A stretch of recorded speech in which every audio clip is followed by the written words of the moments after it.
परिवहन मंत्री प्रताप सरनाईक आपल्या सोबत आहेत, रंगशारदाला पोहोचलेले आहेत. आजचा दिवस किती मोठा आहे? माझ्या दृष्टीनं आजचा दिवस हा परिवहन मंत्र्यांनी घेतलेल्या भूमिकेचं स्वागत ह्या सगळ्यांनी केलेलं आहे. आनंद आहे ह्या गोष्टीचा की सगळे आमचे हिंदी भाषिक रिक्षा टॅक्सी ड्रायव्हर आज मराठी भाषा शिकण्याची शपथ घेत आहेत.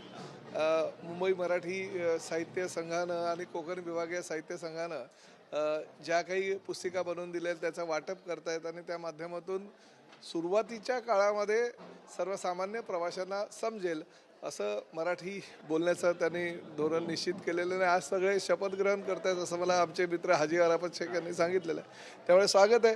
महाराष्ट्रामध्ये परिवहन मंत्र्यांनी आणि प्रामुख्यानं राज्य शासनाने घेतलेल्या भूमिकेचं जर स्वागत आमचे रिक्षा चालक टॅक्सी चालक करत असेल तर मी त्यांचं स्वागत करतो. अशी उपक्रम राबवणं किती गरजेचं आहे मराठी अस्मिता टिकवण्यासाठी? 100% गरजेचं आहे. मला असं वाटतं की ही महाराष्ट्राची संस्कृती आहे, मराठी अस्मिता आहे आणि ती अस्मिता कायम ठेवण्यासाठी जर प्रत्येक डिपार्टमेंटनी थोडं ना थोडं त्यांच्या पद्धतीने असे जर प्रयत्न केले तर मराठी भाषाची अजरामर ती अजरामर राहील. विरोधकांनी बरेच आरोप प्रत्यारोप केले, पण तुम्ही ठाम होतात मराठी अस्मितेसाठी, मराठी भाषेसाठी. ठाम आहे. 16 ऑगस्टची मी वाट बघतोय. आता मी प्रेमानं सगळ्यांना शपथ देतोय, परंतु त्या शपथेचा जर परिणाम झाला ना तर माझी कारवाई मी करणारच आहे.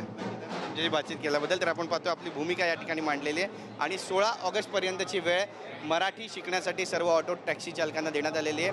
जर तोपर्यंत हे शिकू शकले नाही तर मात्र प्रताप सरनाईक यांनी थेट इशारा दिलेला आहे की त्यांची कारवाई ते सुरू ठेवणार. कॅमेरा पर्सन आदिलचा गिरीश गायकवाड, TV9 मराठी, मुंबई.